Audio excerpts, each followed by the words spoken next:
আজকের এই ভিডিওতে আমরা দেখব জাভাস্ক্রিপ্টের অ্যারের ব্যবহার এবং কিভাবে একটি অ্যারে তৈরি করা হয় সেটা দেখতে। তো চলো ভিডিওটি শুরু করি। প্রথমে আমরা আমাদের এডিটরে যাব, জাভাস্ক্রিপ্টের নামক একটি ফোল্ডার নেব, তার ভিতরে একটা ইন্ডেক্স পেজ এবং এসআরসি পেজ। ইন্ডেক্স এইচটিএমএল পেজের সাথে আমাদের জাভাস্ক্রিপ্ট ফাইলকে প্লাগ ইন করবো, তারপর এটা আমাদের ব্রাউজারে দেখব। Inspect window console.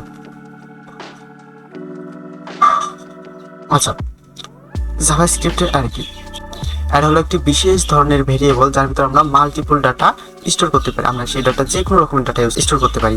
সেটা হতে পারে স্ট্রিং, বুলিয়ান, কোনো নাম্বার, অথবা কোনো একটা অবজেক্ট, বা অন্য একটা অ্যারেও হতে পারে। আমরা একটা অ্যারের ভিতরে অ্যাসাইন করতে পারি। তো চলো দেখি। প্রথমে আমরা একটা ভেরিয়েবল নেব, লেট অ্যারে নামক একটি ভেরিয়েবল নিলাম। তারপরে তার ভিতরে অ্যাসাইন করলাম এই স্কোয়ার ব্র্যাকেট। এই স্কোয়ার ব্র্যাকেটের ভিতরে আমরা যা কিছু লিখবো সেইগুলো অ্যারে হিসেবে গণনা করা হয়। আমরা স্ট্রিং নিতে পারি, যেমন জাভা। কমা অপারেটরের মাধ্যমে আমরা এগুলোকে সেপারেট করতে পারি। জাভাস্ক্রিপ্ট, পাইথন, এইচটিএমএল, যে কোনো ধরনের হতে পারে। তো এটা একটি অ্যারে। আমরা এখানে স্ট্রিং নিলাম। আমরা যদি এটাকে লক করি অ্যারে, তো আমরা আমাদের ব্রাউজারে এই অ্যারেটি দেখতে পাবো। একটা ইন্ডেক্স 1 2 3 4। চলো ইন্ডেক্সিং নাম্বার কি? অ্যারেতে প্রত্যেকটা ভ্যালু যেগুলো আমরা দিয়ে থাকি সেগুলো একটা নাম্বার থাকে, ইন্ডেক্সিং নাম্বার। যেমন প্রথম যে এলিমেন্টে থাকে এর ইন্ডেক্স নাম্বার হলো 0, তারপরটা হলো 1, তারপরটা হলো 2, তারপরটা হলো 3, তারপরে যদি আরো থাকতো তারপরে এভাবে 1 2 3 ক্রম আকারে চলতেই থাকতো যত বড় আমাদের অ্যারেটা হয়। তো এগুলো হচ্ছে ইন্ডেক্সিং নাম্বার। আমরা ইন্ডেক্সিং নাম্বারের সাহায্যে আমরা আমাদের অ্যারে কোনো একটা নির্দিষ্ট ভ্যালুতে অ্যাক্সেস করতে পারি। যেমন আমরা যদি এখানে স্কোয়ার ব্র্যাকেটের ভিতরে যদি 3 দিই, তাহলে এটা 3 নম্বর এলিমেন্টকে ইন্ডিকেট করবে। এইচটিএমএল দেখো এটা 3, কিন্তু তোমাদের মনে হতে 4 নম্বর, কিন্তু অ্যারেতে ইন্ডেক্সিং শুরু হয় 0 থেকে। এটা হলো 0, এটা হলো 1, এটা হলো 2 এবং এটা হলো 3। তো 3 নম্বর ভ্যালুটা হলো এইচটিএমএল। আমরা চাইলে অ্যারেতে এই এইচটিএমএল এর সাথে 3 নম্বরের ভ্যালুটা আমরা অ্যারেতে পরিবর্তন করে দিতে পারি। তো অ্যারে ইন্ডেক্সিং নাম্বার 3, তার ভিতরে আমরা অ্যাসাইন করে দিলাম ধরো এইচটিএমএল মানে সিএসএস। তখন কি হবে? তখন এটা চেঞ্জ হয়ে সিএসএস হয়ে যাবে।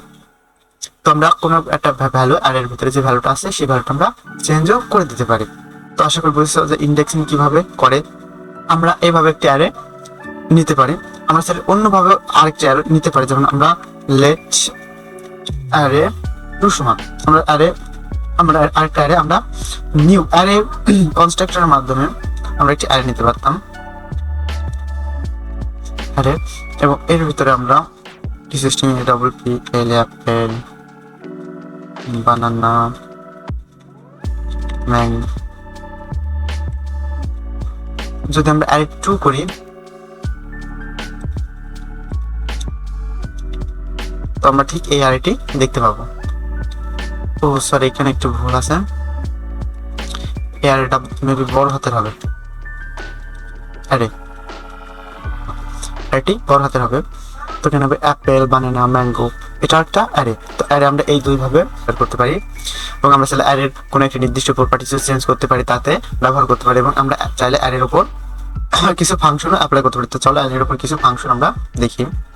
যেমন আমরা প্রথম অ্যারেটি নিলাম। প্রথম অ্যারেটি আমরা যদি পুশ করি, সাপোজ পুশ করবো অ্যারে।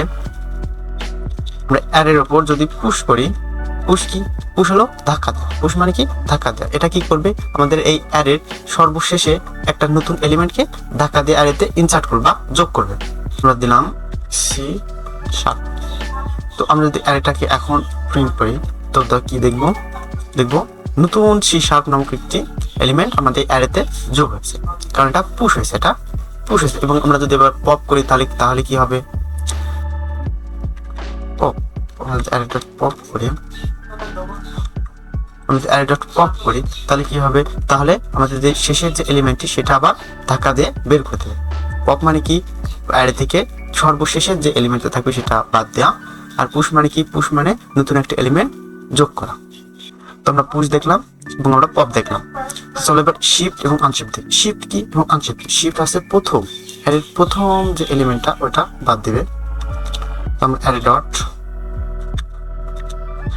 শিফট, যদি আমরা শিফট ফাংশনটি চালাই অ্যারে ডট শিফট, তাহলে কি দেখবো যে প্রথম যে জাভা আছে প্রথম অ্যারেটা, এই জাভাটা থাকবে না, প্রথমে শুরু হবে জাভা স্ক্রিপ্ট দিয়ে, কারণ এটা শিফট করে দিছে এবং প্রথম এলিমেন্টটা বাদ দিয়ে দিছে এবং সবগুলাকে যোগ করছে। এবং আমরা যদি আনশিফট করি ডট আনশিফট এবং কিছু এলিমেন্ট দিয়ে দিই, তো কি হবে, আবার ওই প্রথম আমাদের অ্যারের প্রথমে জাভা 1 আমরা যে এলিমেন্ট দিব সেটা আবার অ্যাড করে নিব। তাহলে আমরা শিফট দেখলাম, আনশিফট দেখলাম। তো চলো এবার একটা খুব গুরুত্বপূর্ণ একটা মেথড দেখি অ্যারের ফাংশন। এটা হলো অ্যারে ডট ফরিস। ফরিস একটা ফাংশন। ফরিসটা কি? ফরিস হলো মূলত অনেকটা লুপের মতো কাজ করবে, অর্থাৎ আমাদের অ্যারেতে যতগুলো আইটেম আছে ঠিক ততগুলো আইটেমের জন্য ঠিক ততবারই এই লুপটা চলবে এবং আমরা প্রত্যেকটা আইটেমের ডাটা নিয়ে কি করব সেটা এখানে অ্যাসাইন করতে পারি।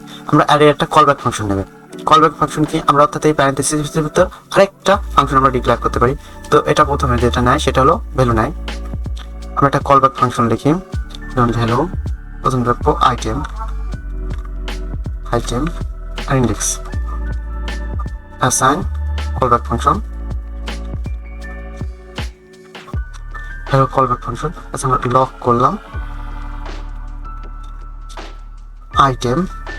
আইটেমকে যদি লক করি তাহলে কি দেখবো, আমরা এই আরেকটাকে বাদ দিলাম, তাহলে আমরা দেখবো item is not defined।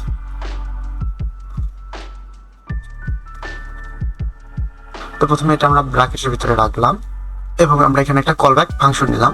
Callback function নেওয়ার পর আমরা দেখবো প্রত্যেকটা আলাদা করে এটা কি করছে, প্রিন্ট করেছে। আমরা চাইলে এখানে আমাদের ইন্ডেক্স নাম্বারও প্রিন্ট করতে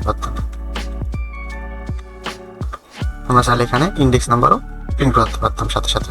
তো আমরা একটা ফরেস ফাংশনটিও দেখলাম। তো আজকের ভিডিও এই পর্যন্তই, দেখা হবে পরবর্তী ভিডিওতে। চ্যানেলটিকে অবশ্যই সাবস্ক্রাইব করবেন। আল্লাহ হাফেজ।